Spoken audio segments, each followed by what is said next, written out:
টঙ্গীর ইজতিমার ময়দানকে আল্লাহ কবুল করেন, আমিন। গোটা মুসলিম উম্মার হেদায়েতের জারিয়া হিসেবে কবুল করেন, আমিন। মুসলিম উম্মার ঐক্যবদ্ধ প্ল্যাটফর্ম হিসেবে আল্লাহ তাআলা এই দাওয়াতকে, এ দাওয়াতের মিশনকে কবুল করে নেন, আমিন। যারা জুমা পড়তে গিয়েছেন কিংবা তাবলীগ জামাতের বিশ্ব ইজতেমায় শামিল হতেছেন, সকলে কোরআনের নূর নিয়ে, হেদায়েত নিয়ে বাড়ি ফিরতে পারেন, সেই তৌফিক আল্লাহ দান করেন, আমিন। আল্লাহ তাআলা কোরআনে যত নসিহত আমাদেরকে করেছেন, আল্লাহ পাকের নসিহতের ভাষাগুলো বিভিন্ন সময় বিভিন্ন রকম হয়েছে। কোনো কোনো ক্ষেত্রে আল্লাহ তাআলা নিজের পক্ষ থেকে উপদেশ বাণী শুনিয়েছেন আল্লাহ পাকের মেজাজ অনুযায়ী। কোথাও আল্লাহ তাআলা কিসাস বর্ণনা করেছেন, কোথাও নেককারদের কথা বলেছেন, কোথাও পাপিষ্ঠদের কথা বলেছেন। এগুলো আল্লাহ পাকের বলার ঢং, এটা আল্লাহ পাকের বলার ধরন। এক এক সময় মানুষদেরকে হেদায়েতের জন্য আল্লাহ তাআলা এক একটা রূপরেখায় কথা বলেছেন। মানুষের জন্য সহনশীল, মানুষের ধারণ ক্ষমতা যতটুকু নিতে পারে ঠিক ততটুকুন আল্লাহ পাক নাজিল করেছেন।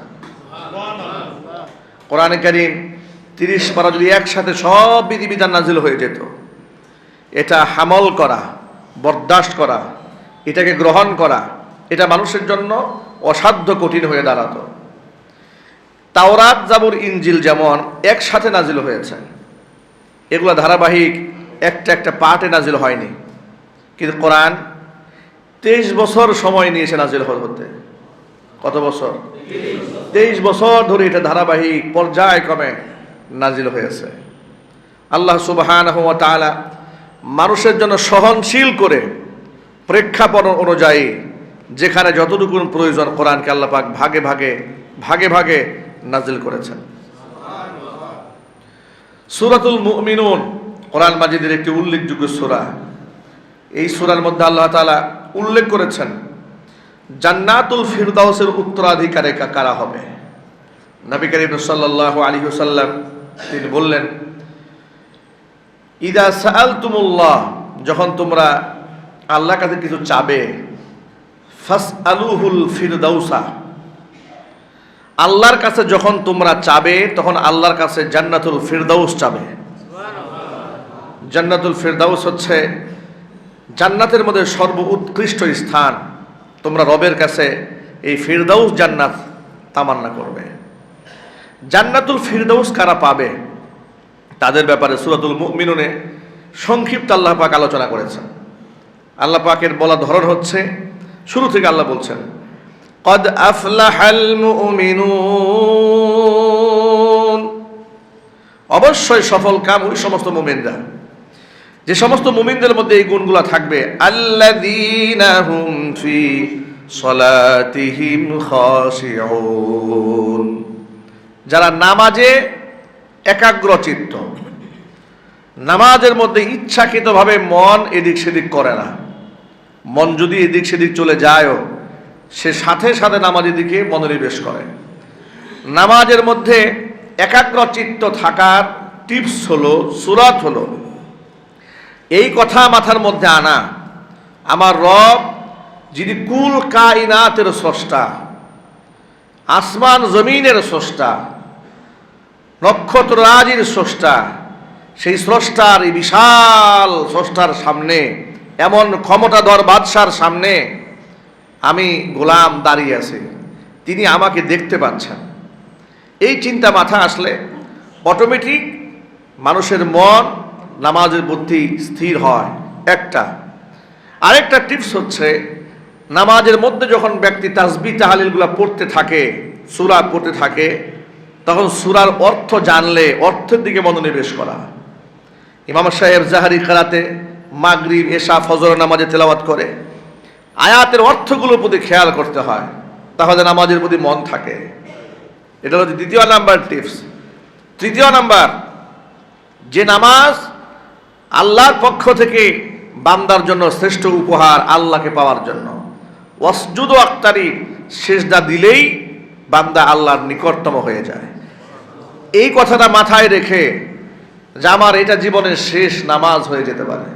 এই চিন্তা করে বান্দা যখন নামাজের মধ্যে স্থির থাকে, তোর মনটা এমনিতেই নামাজে স্থির হয়ে যায়। নামাজের মধ্যে মন কিন্তু এদিক সেদিকে আসতে পারে, এটা অস্বাভাবিক কিছু নয়, কিন্তু তার মধ্যে স্থির রাখা যাবে না মনটাকে। এদিক সেদিক চলে গেছে, তাৎক্ষণিক নামাজের দিকে রুজু হয়ে আসতে হবে। এটা সফলকাম মুমিনের 1 নম্বর বৈশিষ্ট্য, সে নামাজে একাগ্র চিত্ত হয়। কারণ নামাজ আল্লাহর কাছে সবচাইতে প্রিয় আমল। আল্লাহ পাক যেন আমাদের একাগ্র চিত্তে নামাজ পড়ার তৌফিক দান করেন। নামাজের ব্যাপারে কোনো উদাসীনতা, অবহেলা, গাফিলতি আমরা করব না। আল্লাহ যেন আমাদের তৌফিক দান করেন। এটা হচ্ছে সফলকাম মুমিনের 1 নম্বর গুণ। 2 নম্বর, ওয়াল্লাযীনা হুম আনিল লাগবি মুরিদুন,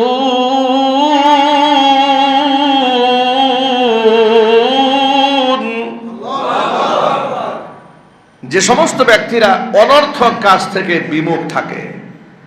অনর্থক কাজ, অনর্থক কথা, এগুলা থেকে বিমুখ থাকবে, এটা ইমানদারদের অন্যতম একটা বৈশিষ্ট্য সফলকাম মুমিনের। দেখুন সূরাতুল ফুরকানে আল্লাহ তাআলা বলেছেন যে আমার পিয়ারা বান্দা যারা, ইবাদুর রহমান আল্লাযীনা ইয়ামশুনা আলাল আরদি হাওনা ওয়া ইযা খাতাবাহুমুল জাহিলুনা ক্বালু সালামা। যখন মূর্খরা তাদেরকে বিতর্কের জন্য কিছু একটা বলতে চায়, তখন তারা বিতর্কে জড়ায় না।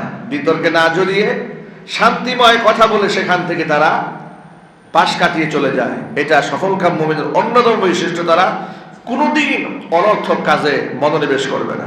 অনর্থক কাজ কাকে বলে? যে কাজে না দুনিয়াবি ফায়দা আছে না আখিরাতের ফায়দা আছে, এটাকে বলা হয় অনর্থক কাজের একেবারে সহজ ব্যাখ্যা। যে কাজে না দুনিয়াবি কোনো লাভ আছে না আখিরাতের কোনো লাভ আছে, এরকম অসংখ্য কাজ আছে না দুনিয়াতে, যে দুনিয়াতেও কোনো লাভ নাই। আচ্ছা, লুডো খেললেন, তাস খেললেন, এগুলো আমাদের লুডো খেললে দুনিয়াতে কি লাভ আছে? শারীরিক, মানসিক কোনো ফায়দা আছে? ক্যারাম বোর্ড খেললো, কি ফায়দা আছে এগুলোর মধ্যে? ফায়দা আছে। ক্রিকেট খেলে দৌড়দৌড়ি করতেছে, বাজিমাত করে নাই, এমনিতেই শারীরিক কসরত হচ্ছে, শরীর থেকে ঘাম ঝরতেছে। র্যাকেট খেলতেছে, উদ্দেশ্য হচ্ছে শারীরিক সুস্থতার জন্য, লাফালাফি করতেছে, দৌড় ঝাঁপ মারতেছে, দুনিয়াবি ফায়দা আছে, আছে না? সে যদি সোয়াবের নিয়তেও করে এটা, যে আমি আমার দেহকে সুঠাম রাখতেছি, আল্লাহর ইবাদত যেন সঠিকভাবে আমি করতে পারি, তাহলে ওই খেলার মধ্যে আল্লাহ পাক তাকে সোয়াব দান করবেন। কারণ নিয়ত তো ভালো। ইন্নামাল আমালু বিন্নিয়াত, নিয়তের সাথে অবৈধ কিছু করছে না। হ্যাঁ, এর মধ্যে যদি জুয়া ধরে, বাজিমাত করে, তাহলে এটাও হালালটাও হারাম হয়ে যাবে। এই জন্য ইমানদার ব্যক্তি অনর্থক কোনো কাজ করবে না। আমি বহু বয়ানে এর আগেও হয়তো আপনাদের কাছে বলেছি, লুকমান হাকিম তিনি একজন কালো মানুষ এবং গোলাম ছিলেন, নবীও ছিলেন না, রসুলও ছিলেন না, কিন্তু তার নামে কোরআন শরীফের সূরা আছে। এমন একজন মহান ব্যক্তিত্ব তিনি হয়ে উঠেছিলেন, তার কথা শোনার জন্য মরুভূমিতে হাজার হাজার মানুষ জমা হয়ে থাকত তার সময়ে। এটা মুহাম্মদ সাল্লাল্লাহু আলাইহি ওয়াসাল্লাম দুনিয়াতে আসার অনেক আগের কথা। আল্লাহু আকবার। তো একদিন তিনি বয়ানে বসেছেন, অসংখ্য মানুষ সামনে বসে আছে। সেই জমানায় তার ফেসবুক ছিল না যে প্রচার করে লোক নিয়ে আসবে, মাইকিং ছিল না প্রচার করে লোক নিয়ে আসবে, শুধু একজনের কান থেকে আরেকজনের কান, অমুক দিন লুকমান হাকিম অমুক জায়গায় খুতবা দিবেন, তিনি নসিহত করবেন, ব্যাস গোটা অঞ্চলে মানুষ বিভিন্ন অঞ্চল থেকে একেবারে পঙ্গপালের মতো, ঢেউয়ের মতো বলে যেত লুকমান হাকিমের কথা শোনার জন্য। হাজার হাজার মানুষ বসে আছে, কথা শুনতে পাচ্ছে।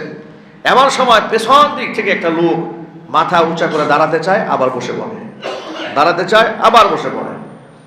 লুকমান হাকিম বুঝতে পারছেন উনি কিছু বলতে চাচ্ছেন। তিনি বললেন, কিছু বলবেন আপনি? তিনি বললেন, হ্যাঁ, যদি আপনি অভয় দেন, বলতে সাহস পাচ্ছি না। আপনি যদি আমাকে সময় দেন আর সুযোগ দেন আর অভয় দেন, ছোট্ট একটা প্রশ্ন করতে চাই। লোকমান হাকিম বললেন, বলুন, আপনার কোনো প্রশ্ন থাকলে আপনি আমাকে বলুন। লোকটি বলছে, আমার মনের মধ্যে একটা প্রশ্ন বারবার ঘুরপাক খাচ্ছে। আপনার মতো হুবহু দেখতে একটা লোক আমার সাথে শিশুকালে ভেড়া, বকরি, দুম্বা, ছাগল চড়াইতো, রাখাল ছিল, আমারই সাথে রাখাল চলে, ছাগল চড়িয়ে রাখালগিরি করেছে, আপনার মতোই চেহারা দেখতে। আমার সন্দেহ হচ্ছে হুবহু এইরকম মানুষ মিল কেমনে হয়, ওই লোকটা কি আপনি নাকি? এতগুলো মানুষের সামনে, হাজার হাজার মানুষের সামনে কথা একটা বলে ফেলেছে।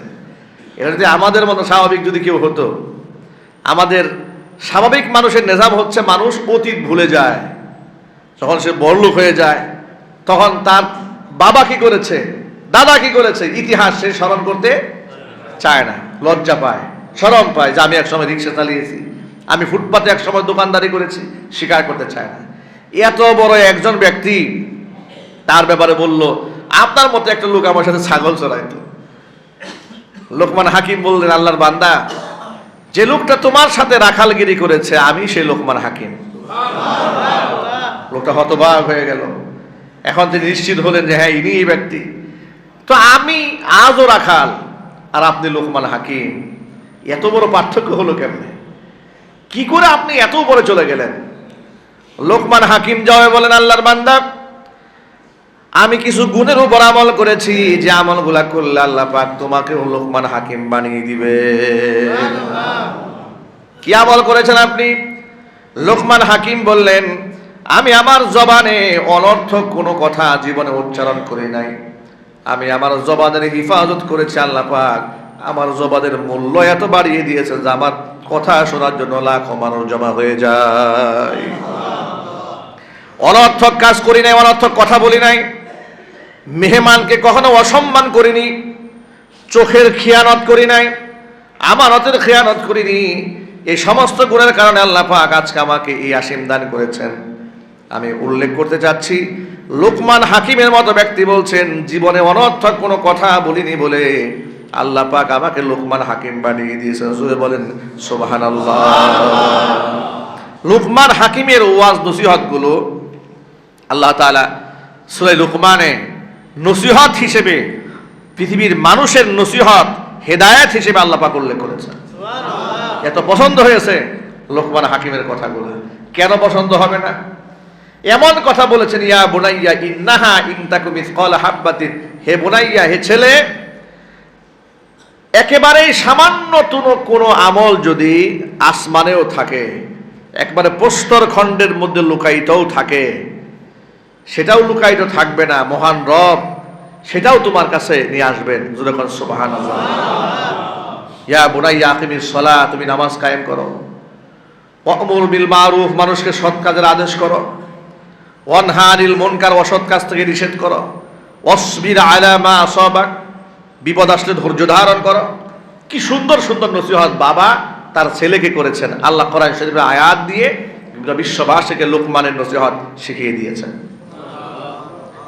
ইমানদার ব্যক্তি অনর্থক বাজে কাজে সময় ব্যয় করবে না। এটা সফল কাম মুমিনের 2 নম্বর বৈশিষ্ট্য। 3 নম্বর বৈশিষ্ট্য হচ্ছে ওয়াল্লাযীনা হুম লিয-যাকাতি ফাঈলুন। অবশ্যই ব্যক্তি যাকাত আদায়ে তৎপর থাকবে। যার উপরে যাকাত ফরজ হয়েছে সে ব্যক্তি অবশ্যই কি দেবে? যাকাত দেবে। যাকাত যদি সে না দেয়, যাকাত না দিলে যাকাতের সম্পদ এমনিতেই বের হয়ে যায়। মনে রাখবেন, যাকাত মানে উচ্ছিষ্ট। যাকাত মানে কি? উচ্ছিষ্ট, যেটা আপনার নয়। ধরেন 1 লক্ষ টাকার মালিক আপনি হলেন, শারঈ নিজাম অনুযায়ী শতকরা 2.5 টাকা আপনি প্রতি বছর আপনি গরিব মিসকিনদেরকে দান করে দিবেন। আপনি এটা দিলেন না, সম্পদের সাথে মিলিয়ে একাকার করে ফেললেন। হালাল আর হারাম, জায়েজ আর নাজায়েজ দুটো আপনি সমান বানিয়ে ফেলেছেন। যাকাতের টাকা তো আপনি খেতে পারেন না, কিন্তু আপনি সেটাও খেয়েছেন। কিন্তু এই যাকাতের অংশ আপনার দেহ থেকে, আপনার সংসার থেকে, আপনার পরিবার থেকে এটা আলটিমেটলি বের হয়ে যাবে। আপনি বৈধভাবে দেন নাই, এটা অন্য কোনোভাবে বের হবে। হয়তো আপনার কোনো দোকানে আগুন লাগবে, 2.5 লাখ টাকা যাকাত ছিল, 5 লক্ষ টাকার ক্ষতি হয়ে যাবে। অথবা বড় একটা রোগ আসবে, আপনি এতে আক্রান্ত হবেন, মারাত্মক ক্ষতিগ্রস্ত হবেন। অথবা মিথ্যা মামলায় আপনি ফেসে যাবেন, 10 লক্ষ টাকা চলে গেছে। যে কোনো মূল্যে এ টাকা আপনার কাছ থেকে বের হয়ে যাবেই যাবে। কিন্তু আপনি যদি বৈধ পন্থান দেন, তাহলে ইউরবি সাদাকাত, আল্লাহ পাক আপনার এই দানের মাধ্যমে আপনার সম্পদকে বৃদ্ধি করে দেবেন। এই জন্য যাকাতের ব্যাপারে অবহেলা করার কোনো সুযোগ নাই। আমরা নামাজের ব্যাপারে যতটুকু যত্ন হই আলহামদুলিল্লাহ, জাকাতের ব্যাপারে অনেক নামাজিরাও উদাসীন। বেনামাজি তো কোনো প্রশ্নই নাই, নামাজিরাও জাকাতের ব্যাপারে উদাসীন, জাকাত দিতে চায় না। কারণ জাকাতের ব্যাপারে তো আর গভর্নমেন্ট থেকে চাপ আসে না। ইনকাম ট্যাক্সের ফাইল ঠিক রাখা হচ্ছে কেন? কারণ এখান থেকে মামলা হয়ে যেতে পারে, জরিমানা হয়ে যেতে পারে। ফাইল বছর বছর রিনিউ করছে, সব ঠিক আছে, কিন্তু জাকাতের জন্য যেহেতু ফাইল ধরা হচ্ছে না, এই জন্য জাকাত দিচ্ছে না। অথচ ট্যাক্স ফাইল, ইনকাম ট্যাক্স কিন্তু অনেক মোটা অঙ্কের টাকা দিতে হয়, জাকাত সে পরিমাণে একদম কম আসে মানুষের। আপনি যত টাকার মালিক হন না কেন, যত হাজার কোটি টাকা মালিক হন না কেন, আপনাকে শতকরা 2.5 টাকা, সুবহানাল্লাহ বলেন। 1 কোটি টাকার মালিক হয়েছেন, মাত্র 2.5 লাখ টাকা জাকাত দেবেন। 1 লক্ষ টাকার মালিক হয়েছেন, মাত্র 2500 টাকা আপনি জাকাত দেবেন। 2500 টাকা আল্লাহর পথে দান করলেন, বাদ বাকি 98,500 টাকা আল্লাহ রাব্বুল আলামিন সব পবিত্র বানাই দিলেন। তুখাযু মিন আগনিয়াইহিম ওয়া তুরাদ্দু আলা ফুকারাইহিম। যাকাত ধনীদের কাছ থেকে নেওয়া হবে, দেওয়া হবে গরিবদের মধ্যে।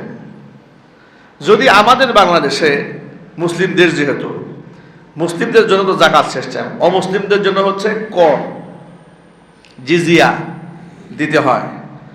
তো যাই হোক, মুসলমানদের যে জাকাত শুধুমাত্র ব্যাংকিং হিসাব অনুযায়ী, আমি আজ থেকে 7-8 বছর আগে ইসলামী ব্যাংকের একটি ইফতার মাহফিল আমাদেরকে দাওয়াত দিয়েছে। তো সেখানে গেলাম দোয়া অনুষ্ঠানে, তখন সেখানে একজন প্রতিবেদন পাঠ করলেন। তিনি বললেন, শুধুমাত্র যে সরকারি খাতে ব্যাংকে যে ধনীদের টাকাগুলো আছে, এই টাকার জাকাত হিসাব করলে 20,000 কোটি টাকার উপরে জাকাত আসে 1 বছরে। 20,000 কোটি টাকা জাকাত আসে 1 বছর। যদি টানা 4-5 বছর জাকাত যদি দেশে দেওয়া হয়, রাস্তাঘাটে ফকির মিসকিন একটাও থাকবে? যদি বলেন, ওমর ইবনে আব্দুল আজিজ রাহমাতুল্লাহি আলাইহির ইতিহাস আপনারা অনেকেই শুনেছেন, যে তার আমলে এমন হয়েছে যে জাকাতের টাকা, জাকাতের সম্পদগুলা লোকেরা বস্তায় নিয়ে নিয়ে ঘুরতো।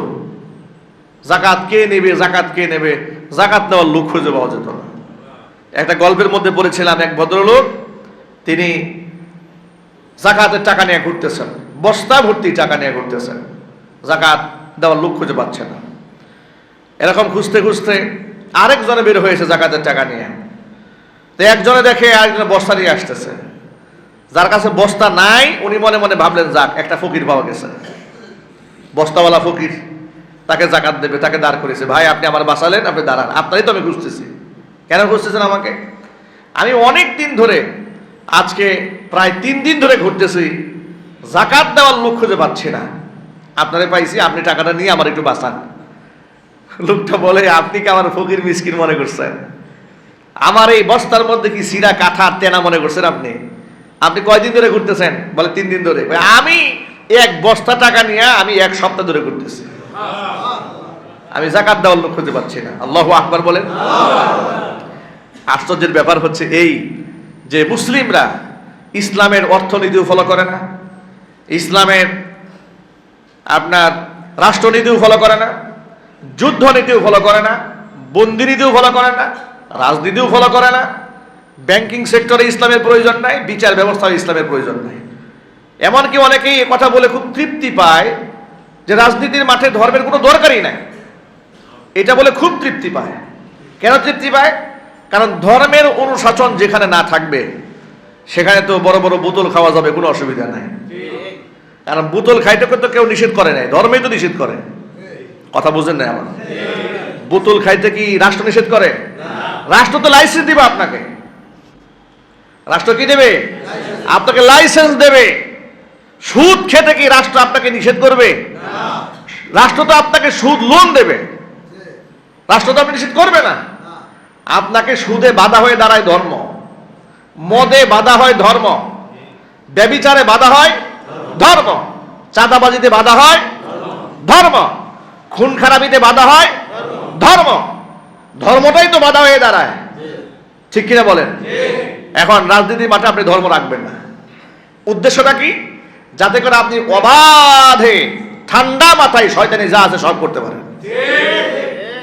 ঠিক না? কিন্তু ইসলামে এর কোনো সুযোগ নাই। আপনি মুসলমান দাবি করলে আপনাকে সর্বত্র ইসলাম রাখতে হবে। আল্লাহ রাব্বুল আমিন বলেছেন ওয়াল্লাযীনা হুম লিয-যাকাতি ফাইলুন, সফলকাল মুমিনরা যাকাত আদায়ে তৎপর থাকবে। যদি কেউ যাকাত না দেয় অবস্থা কি হবে শোনো। কোরআনে আল্লাহ পাক বলছেন ওয়াল্লাযীনা ইয়াকনিজুনা আয-যাহাবা ওয়াল ফিদ্দাতা ওয়া লা ইউনফিকুনাহা ফী সাবিলিল্লাহ ফাবাশশিরহুম বিআযাবিন আলীম। স্বর্ণ রূপা শুধু জমা করে, আমি আল্লাহর পথে খরচ করে না, ওই সমস্ত ব্যক্তিদেরকে আপনি যন্ত্রণাদায়ক শাস্তির সুসংবাদ দেন। এমন শাস্তি ইয়াউমা ইউহমা আলাইহা ফি নারি জাহান্নামা ফাতুকুয়া বিহা জিবাহুহুম ওয়া জুনুবুহুম ওয়া যুহুরুহুম হাযা মা কানাজতুম লিআনফুসিকুম ফাযুকু মা কুনতুম তাকনিজুন। কিয়ামতের দিন এই স্বর্ণ রূপা যা মানুষ জমা করেছে আল্লাহর পথে যাকাত দেয় নাই, অর্থগুলাকে জাহান্নামের আগুনে তাপ দেওয়া হবে, সেকা হবে। জাহান্নামের আগুনে পুরাইয়া সম্পদগুলা দিয়ে তার কপালের মধ্যে সেক দেওয়া হবে, পাজরের হাড়ের মধ্যে সেক দেওয়া হবে, পিঠের মধ্যে সেক দেওয়া হবে, আর বলা হবে হাযা মা কানাজতুম লিআনফুসিকুম, নিজেদের জন্য যা জমা করেছিলে এটাই হচ্ছে তোমাদের সেই কাঙ্ক্ষিত জমাকৃত সম্পদ। ফাযুকু মা কুনতুম তাকনিজুন, জমাকৃত সম্পদের স্বাদ আস্বাদন করো। এইভাবে জাহান্নামের আগুনে যারা এই জমিনের মধ্যে যাকাত আদায় করে না তাদেরকে এইভাবে শাস্তি প্রদান করা হবে। জোরে কর নাউযুবিল্লাহ। নবী করিম সাল্লাল্লাহু আলাইহি ওয়াসাল্লাম বলেছেন মান আতাহুল্লাহু মালান ফালাম ইউআদ্দি যাকাতাহু, যেই ব্যক্তিকে আল্লাহ সম্পদ দিলেন কিন্তু যাকাত দিল না, ওই সম্পদটা কিয়ামতের দিন মুসিলা লাহু মালুহু সুজাআন আকরা লাহু জাবিবাতান, শিংওয়ালা সাপে রূপান্তরিত হবে এই সম্পদগুলা। এরপরে তার শরীরের মধ্যে পেঁচাই দেওয়া হবে, তার কপালে দংশন করবে আর বলবে আনা কানজুকা ও আনা মালুক, আমি তোর সেই সম্পদ, আমি তোর মাল। যদি কোন নাউজুবিল্লাহ। এই জন্য যাকাত আদায়ের ক্ষেত্রে আমাদের তৎপর হতে হবে।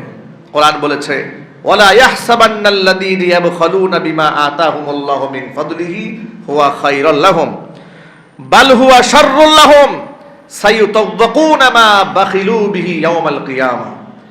যারা এই জমিনে কৃপণতা করেছে, মানুষকে দেয়নি, যাকাত আদায় করেনি, ওই সমস্ত সম্পদগুলাকে সাপ বানিয়ে তার শরীরে পেঁচানো হবে।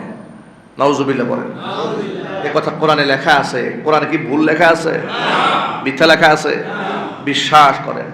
আর আমরা বিশ্বাস করি বলেই তো কোরআন শুনতে আসি, বিশ্বাস করি বলেই তো মসজিদে নামাজে আসি, ঠিক কিনা বলেন? তাহলে এই ব্যাপারে আল্লাহ পাক আমাদেরকে সতর্ক হওয়ার তৌফিক দান করেন। যাকাতের ক্ষেত্রে আমরা উদাসীনতা করব না, বলেন ইনশাআল্লাহ। এটা হচ্ছে সফলকাম মুমিনের কয় নাম্বার বৈশিষ্ট্য? 3 নাম্বার বৈশিষ্ট্য। 4 নাম্বার আল্লাহ বলছেন ওয়াল্লাযীনা হুম লিফুরুজিহিম হাফিজুন ইল্লা আলা আজওয়াজিহিম আও মা মালাকাত আইমানুহুম ফাইন্নাহুম গায়রু মালুমিন।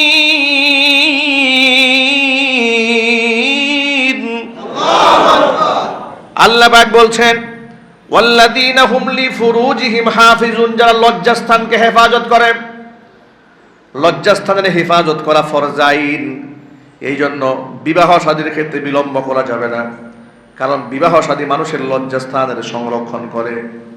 এটা আমি বলি নাই, আল্লাহর নবী বলেছেন। আল্লাহর হাবিব সাল্লাল্লাহু আলাইহি সাল্লাম বলেছেন ইয়া মাশারাস শাবাব, হে যুব সম্প্রদায়, মানিস্তাতু আমিনকুমুল বাআতা, যাদের স্ত্রীর ভরণ পোষণ দেওয়ার এবং মহরণা দেওয়ার সামর্থ্য আছে, ফালিয়াতাজাওয়াজ, সেজন্য বিবাহ করে নেয়। ফাইন্নাহু আগাদ্দু লিল বাসারি ওয়া আহসানু লিল ফারজি, কারণ লজ্জাস্থানের হেফাজত করবে বিবাহ, চোখের হেফাজত করবে বিবাহ। সুবহানাল্লাহ। আগাদ্দু লিল বাসার, এই চোখটাকে সংরক্ষণ করবে, লজ্জাস্থানকে হেফাজত করবে বিবাহ নামক নিয়ামত। আলহামদুলিল্লাহ বলেন। এই জন্য 3টি কাজে বিলম্ব করতে নবী করিম সাল্লাল্লাহু আলাইহি ওয়াসাল্লাম নিষেধ করেছেন। কয়টি কাজে? 1 নাম্বার আস-সালাতু ইযা বুক্কিতাত, নামাজের যখন ওয়াক্ত হয়ে যাবে বিলম্ব করতে আল্লাহ রাসূল সাল্লাল্লাহু আলাইহি ওয়াসাল্লাম নিষেধ করেছেন। ওয়াল জানাজাতু ইযা হাদারাত, জানাজা যখন হাজির হয়, জানাজা লেট করা যাবে না, বিলম্ব করা যাবে না। ওই যে জানাজা লাশ সামনে রেখে যে রাজনৈতিক ভাষণ, কি এই দেশে নাই এগুলো? আরো জোরে বলেন।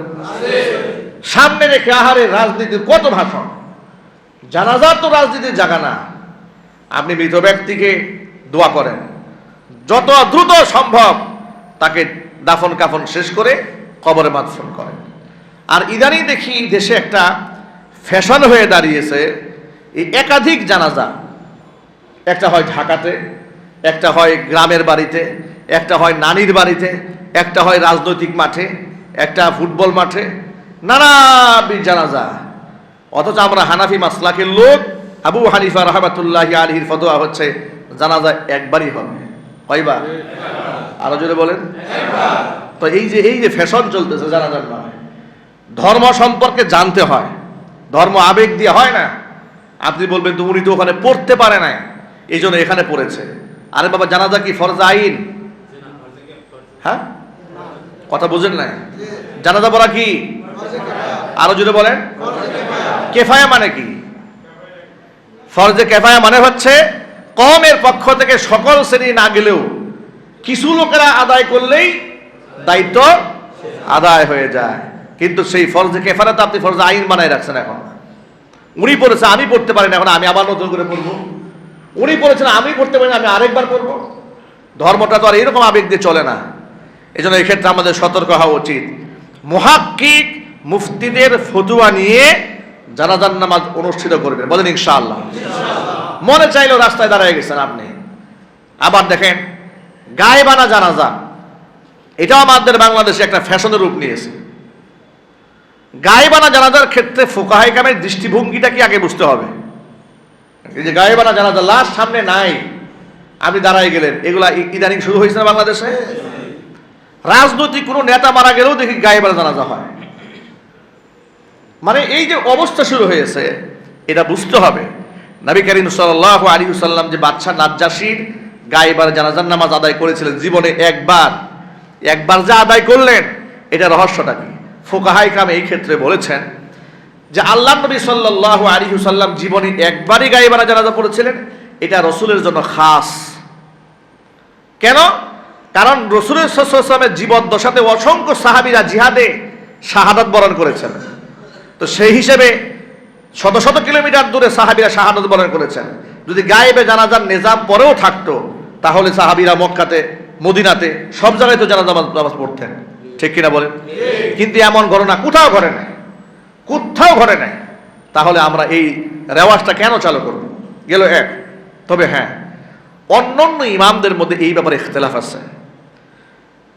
সেই ইখতিলাফটা কি?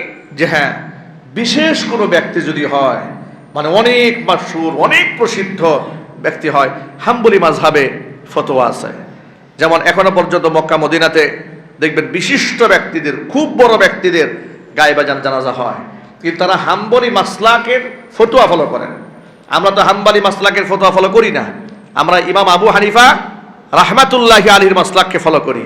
সুতরাং আমাদের আনুষ্ঠানিকতা এটাই, যা আমাদের মাসলাকে আছে, মাযহাবে আছে, যার ফুকাহায়ে কেরামের দলিল আছে, হাদিস আছে।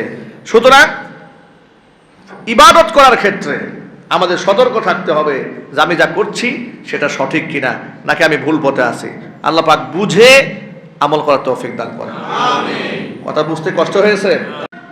জানাজার নামাজে দেরি করা যাবে না, 2 নাম্বার। 3 নাম্বার, ছেলে মেয়ে বিবাহের উপযুক্ত হয়েছে, এরপরে আপনি আর বিবাহে বিলম্ব করতে পারবেন না। বাবা মা তাদের দায়িত্ব আছে না নাই? দেখেন, আমি আপনাদের সামনে কোরআন থেকে দলিল দিচ্ছি। কোরআন বলছে সূরা নূরে, আল্লাহ পাক বলছেন, ও আনকিহুল আয়ামা মিনকুম ওয়াস-সালিহিনা মিন ইবাদিকুম ওয়া ইমাইকুম ইয়াকুনু ফুকারা ইউগনিহিমুল্লাহু মিন ফাদলি ওয়াল্লাহু ওয়াসিউন আলিম। আল্লাহ পাক বলছেন, ও আনকিহুল আয়ামা, তোমরা বিবাহ করায়া দাও, আয়ামা মিনকুম, তোমাদের মধ্যে যারা বিবাহ ছাড়া নারী পুরুষ আছে তাদেরকে, ওয়াস-সালিহিনা মিন ইবাদিকুম ওয়া ইমাইকুম, তোমাদের দাস দাসী যারা আছে তারাও তাদের মধ্যে যারা নেককার আছে তাদেরকে তোমরা বিবাহ করাইয়া দাও। সুবহানাল্লাহ। তাহলে বিবাহ করানোর জিনিস, একা একা করার বিধান না। কোরআন শরীফে এই আয়াত কি বোঝা যায়? ও আনকিহু নাকাহা, ইয়ানকাহু মানে হচ্ছে বিবাহ করা, নাকাহা ইয়ানকাহু মানে বিবাহ করা, আনকাহা ইউনকিহু ইনকাহান মানে বিবাহ করানো। কোরআন বলছে ও আনকিহু, তোমরা বিবাহ করাও, তোমরা বিবাহ দাও। তাহলে বোঝা গেল বিবাহ পালায়া একাকি ভেগে করার জিনিস নয়। এই জন্য নবী করিম সাল্লাল্লাহু আলাইহি সাল্লাম বলেছেন, কোন ব্যক্তি যদি ওলির অনুমতি ছাড়া বিবাহ করে কোন ছেলে কিংবা কোন মেয়ে, ফানিকাহুহা বাতিলুন বাতিলুন বাতিলুন, তার বিবাহ গ্রহণযোগ্য নয়, গ্রহণযোগ্য নয়, গ্রহণযোগ্য নয়। এই ক্ষেত্রে ফুকাহায়ে কেরামের ইখতিলাফ আছে। আবু হানিফা রাহমাতুল্লাহি আলাইহির মাসলাক হলো, এই ক্ষেত্রে বিবাহ করলে বিবাহের জন্য শর্ত হলো সাক্ষী, বিবাহের জন্য শর্ত হলো ইজাব এবং কবুল। মহারণা ধার্য করে শরীয়ত সম্মতভাবে সাক্ষী প্রদানের মাধ্যমে ইজাব কবুল যদি হয়ে যায়, বিবাহ হয়ে যাবে। তাহলে এই হাদিসের ব্যাখ্যা কি? ফানিকাহুহা বাতিলুন, এই নিকাহ বাতিল মানে হচ্ছে গ্রহণযোগ্য নয়, মানে কাজটা ঠিক হয় নাই, কাজটা কি হয় নাই? সুন্নত সম্মত হয়নি। সুন্নত সম্মতি বিবাহ হচ্ছে, সেখানে উভয় পক্ষের গার্জিয়ান থাকবে, খুতবা হবে, দুয়ার মাধ্যমে বিবাহ হবে, ওর মধ্যে আল্লাহ বারাকা দান করবে। সুবহানাল্লাহ। আমরা যারা বাবা আছি, গার্জিয়ান আছি, দাদা আছি, চাচারা আছে, আমাদের একটা বিরাট দায়িত্ব আল্লাহ পাক আমাদের উপর দিয়েছেন যে আমাদের সন্তানদেরকে সঠিক সময়ে আমরা বিবাহ করাবো। এই ক্ষেত্রে ঢাকা শহরে শিক্ষিত সমাজ, এলিট পিপল যারা, তারা মনে করে যে মেয়ের বয়স মাত্র 18 বছর, মাত্র শুরু হয়েছে, অসুবিধা কি, যাক না 20-30 বছর, সে পিএইচডি করবে, ডক্টরেট করবে, এরপরে তার সাথে শিয়ানে শিয়ানে বিবাহ হবে। উনি এক ডাক্তার আর এক ডাক্তারকে বিবাহ করবে, এক ইঞ্জিনিয়ার ইঞ্জিনিয়ারকে বিবাহ করবে। এগুলা করতে গিয়ে তার ক্যারেক্টার ঠিক, ক্যারিয়ার ঠিক করতে গিয়ে তার ক্যারেক্টার সব শেষ। কথা বলে না কেন? তাকে আপনার যে যৌবন, যৌবনের যে চাহিদাটা, এটা কি ওয়াজ নসিহতেই ঠিক হয়ে যাবে?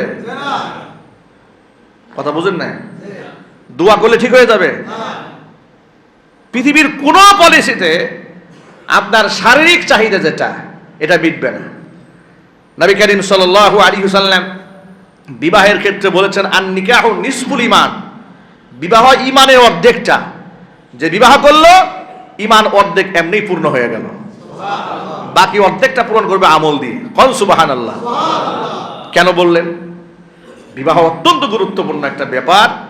সুতরাং আল্লাহ পাক এখানে বলছেন, ওয়াল্লাযীনা হুম লিফুরুজিহিম হাফিজুন, লজ্জাস্থানকে সে হেফাজত করবে। আর লজ্জাস্থান হেফাজত করতে গেলে তাকে সঠিক সময় শরীয়ত সম্মতভাবে ছেলেকে এবং মেয়েকে বিবাহ দিয়ে ফেলতে হবে।